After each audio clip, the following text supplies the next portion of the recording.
Shalom, nous allons le Daf Tetzain dans Masechet Shabbat. Nous reprenons les deux derniers mots du Daf précédent. Et là, Me'ata, si maintenant on dit que la takana de rendre les ustensiles en verre tamés lorsqu'ils rentrent en contact avec une impureté, parce que ça ressemble d'une certaine manière au klicheres, à l'argile, et que ça a le même statut que l'argile, alors si c'est cela, et là, Me'ata, l'olitmo megaban, il devrait avoir le même statut que le cheres, c'est-à-dire que la touma ne peut ne pas être contractée que si la chose a touché l'intérieur et non pas l'extérieur, la partie basse du keli. Pourquoi? Al-matnan, les cheres ou les neter, les ustensiles en argile et neter, Rachid nous explique que c'est de la terre claire, blanche. Tumatan shavé ont le même din de tum'a. Mitame'an ou mitame'in me'aviren sont rendus impurs et rendent impurs par rapport à l'espace qui est à l'intérieur de ces ustensiles. Mitaman machore'en et de l'extérieur, mais pas le dos, entre guillemets, du keli. Ou shviratan, metaratan, et le fait de les casser les rend purs, leur enlève l'impureté. Et le fait d'avoir précisé que c'est le cas de klineter et klicheres, machin que c'est les deux, hud et tumatan shavé qui ont le même statut. Aval midacharinalo, mais qu'aucune autre matière n'a le même statut que klicheres. Et donc, du coup, ça s'oppose à ce qu'on a dit que midarabanan, le verre aurait le même statut. La Gemara a dit Amre Kevan de Kinishtaru Yishlaem Takana Shaminhu Keklematechot. On nous dit finalement le fait que le verre, quand ça se casse, eh bien on peut le faire refondre et refaire un ustensile en verre, et que ça ressemble en cela au fer. Eh bien finalement dans la Gzat Chachamim, on a fait en sorte que le verre ait le même statut que le fer.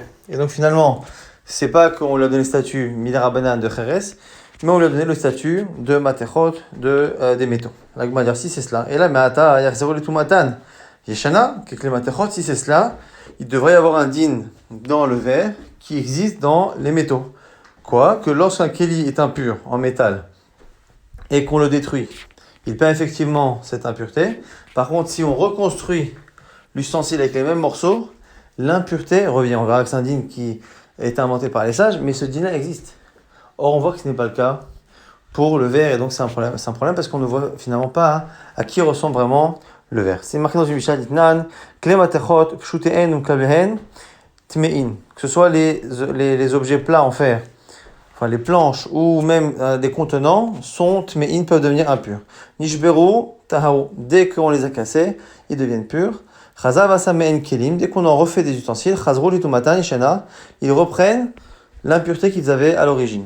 Mais par contre, pour le verre, c'est marqué Nan, Kli'etz ou Kli'or, ou Kli'etzem, ou Kli'sruchit, tous les ustensiles qui sont en bois, en peau, en ossement, ou en sruchit en verre, Shute'em, Teorim, Kabelim, Temeim, Nishberu, Taharu, Chazav, Asa, Me'em, Kelim, Kabelim, Touma, Mikanu là-bas, in, Nemafralo, la même chose. C'est-à-dire que ça peut prendre l'impureté. Si c'est cassé, ça devient pur. Mais par contre, quand on reconstruit avec ces mêmes morceaux, eh bien, ça ne pourra recevoir de l'impureté que à l'avenir, mais ça ne reprendra pas son statut de base. Et donc, on voit finalement que le verre ne ressemble pas réellement non plus au fer. Donc, quel est le din que les Chachamim ont donné au fer? On voit que ça n'a pas exactement le din de l'argile, non pas exactement celui du fer, on ne sait pas comment faire. L'Agma dit Tumat tisrochit des rabanan. L'Agma dit continue de dire que c'est comme le fer.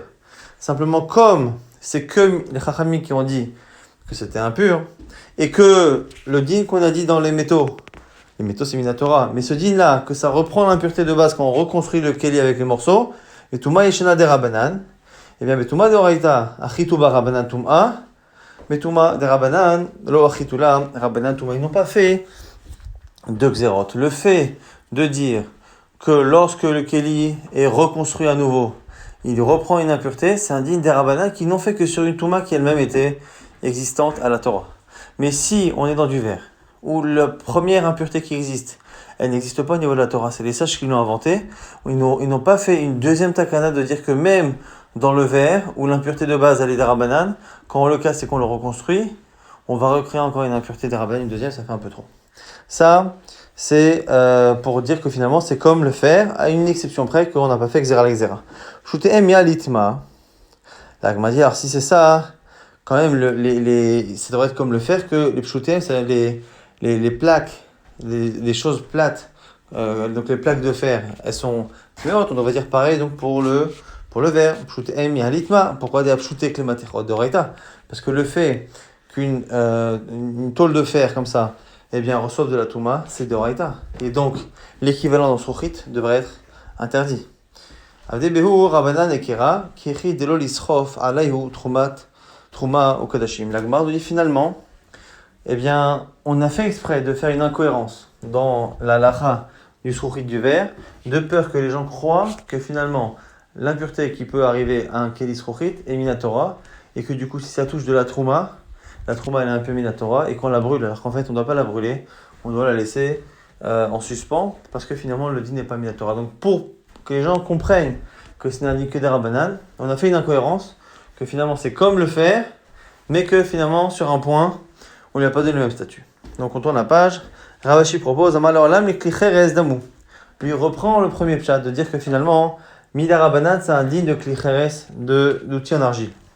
Les kakashalach et la kushia, la question qu'on avait avant, l'olitamu migaban, il venirait tocho kebro. Pourquoi finalement on dit que étonnamment le verre qui est censé être comme le kheres, eh bien il n'a pas la faculté du kheres de ne pas être rendu impur quand c'est la partie arrière qui est touchée, et la partie arrière extérieure qui est touchée par une impureté, c'est parce que comme le verre est transparent, on a tendance à ne pas réellement dissocier l'intérieur de l'extérieur, et donc c'est pour ça que finalement il peut être rendu impur ainsi. Donc deux pshatim, soit c'est comme le fer, mais c'est différent, pour pas que les gens se trompent et brûlent de la trouma pour rien, soit c'est comme le kheres, c'est comme l'argile, mais ça a une rigueur en plus parce qu'il est transparent, et donc on n'a pas cette distinction entre intérieur et extérieur. Shimon Meshetach tiken ktuba leisha, vekazar tuma alche matechot. Shimon Meshetach, il a été metaken la ktuba pour une femme, et la tuma, l'impureté, pour les ustensiles en fer. La Gemara dit mekle matechot de reitaninu, mais c'est marqué dans la Torah.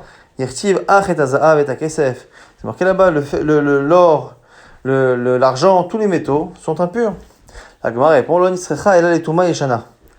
dit justement de Shimon Beshatar, c'est celui qu'on a cité il y a quelques minutes, c'est-à-dire Tum'a Yeshana, le fait qu'un ustensile qui a été détruit et qui normalement a perdu son impureté, eh bien, lorsqu'on le reconstruit, normalement il devrait être pur encore Minatora, mais c'est Shimon Beshatar qui a institué qu'il reprenne l'impureté d'origine.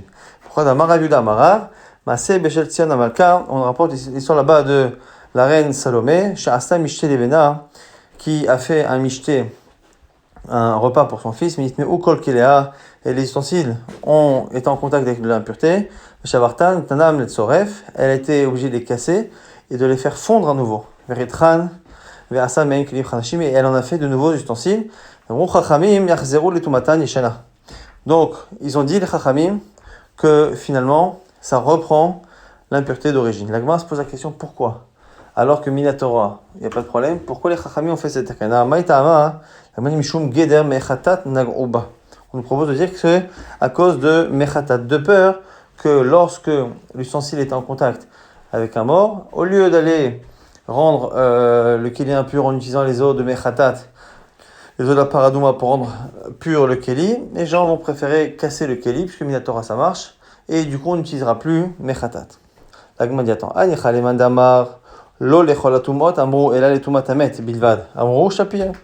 La Gemara dit attends, cette réponse est bonne, si on dit que ce din là, qui dit que l'impureté revient quand on recompose l'ustensile, ceux qui disent que ça n'est valable que pour une impureté qui provient d'un cadavre humain, là effectivement on comprend que comme ça vient que d'un cadavre humain, on comprend effectivement que c'est parce qu'on avait peur en fait qu'on remplace les mechatat.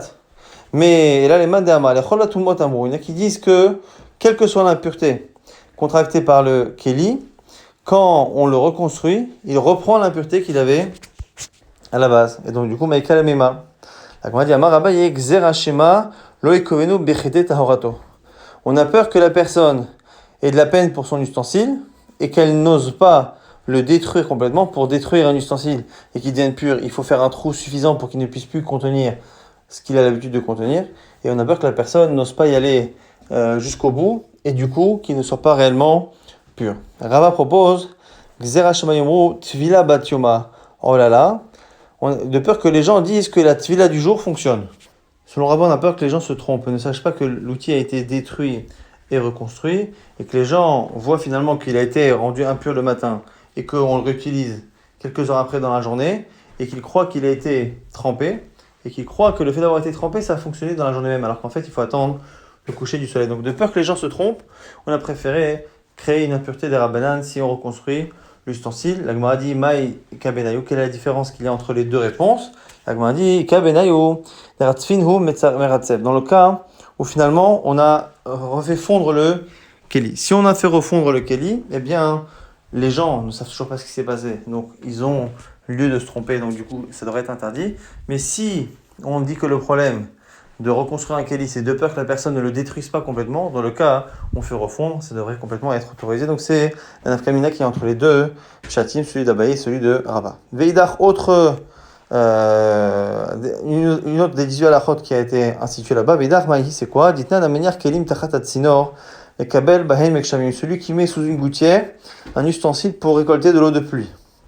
On veut savoir si c'est un statut d'eau qui est puisée dans un Keli pour rendre pas sous la migrée. Alors on dit quoi là-bas? Echad Kelim Gdolim, Echad Kelim Ktanim, Mafilou Kli Avanim, ou Kli Adama, ou Kli Galalim, Poslim et Tamigvé. Quelle que soit la taille du Keli, quel que soit même le matériau, même les pierres et la terre qui en général ne reçoivent pas la Toum'a, eh bien, quoi qu'il arrive, cette eau-là a un statut de Maïm Shiobim, et si on la verse dans un migvé qui n'est pas complet, à défaut de 3 logim, eh bien, du coup, ça pose problème, le migvé est pas soul.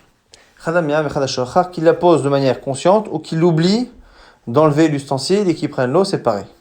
Divrei Bet Shammai, ça c'est selon Bet Shammai. Bet Hillel, par contre, disent Betari Beshochach, ils disent que ça dépend de la kavana. S'il a laissé l'outil là-bas et qu'il ne savait pas que ça allait se remplir, là, dans ce cas-là, on ne va pas dire que c'est Maïm Shiobim.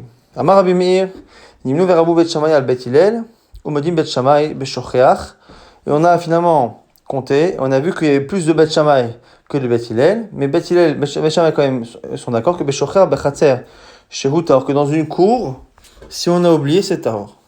Amar Rabbi Yossi Adaïn Machloket Bimkoma Amedet, et Rabbi Yossi nous dit que la Machloket est encore existante, que d'une certaine manière, selon lui, elle n'a pas été tranchée. Alors attends. Harama Ramashashia Deberav Amri Akol Modim Kshenyach Beshaat Kishur Avim. On nous précise déjà que dans le cas où on voit que la personne a déposé l'objet, l'ustensile, au moment où les nuages étaient en train de s'accumuler. Ça, c'est sûr que c'est tamé. Beshaat Pizur Avim Divra Akol Teorim. Si par contre, c'est un moment où les nuages étaient en train de partir, c'est sûr que c'est Tahor. L'onech lekula Machloket sur le statut de l'eau quand la personne a oublié. Et là, Beshaat Kishur Avim, Venit Pazrou, Vechazrou, Venit Kashrou, dans le cas où il a posé un moment où les nuages étaient en train de se former, mais que finalement ces nuages-là n'ont pas donné de pluie, qui se sont éparpillés, et qu'un peu plus tard, les nuages se sont réunis à nouveau et ont créé de la pluie, est-ce que la kavana d'origine, on la garde ou pas? Marsavar, Batla Marshavto, un pense que son intention première a été annulée, ou Marsavar, le Batla Marshavto, et l'autre pense que l'intention première n'a pas été annulée. L'Agma pose la question maintenant, où le Rabbi aussi d'Amar Machloket, Adaïm, même comment Ahmed, selon Rabbi aussi, qui dit que la Machloket n'a pas été tranchée. Eh bien, il va nous manquer une des 18 halachot qui a été tranchée ce jour-là. L'Agma a dit alors, Batsreleo, il en manque une, Amar Avnachman Baritzrak, Abenot Kutim Nidot, Marisatan, Bobayam Gadrou, il rajoute une autre xéra, le fait de dire que les femmes qui ne sont pas juives ont un statut de Nida depuis même la naissance, indépendamment de leur cycle. On a créé Midar Banan, un statut de Nida pour le contact avec les femmes qui ne sont pas juives.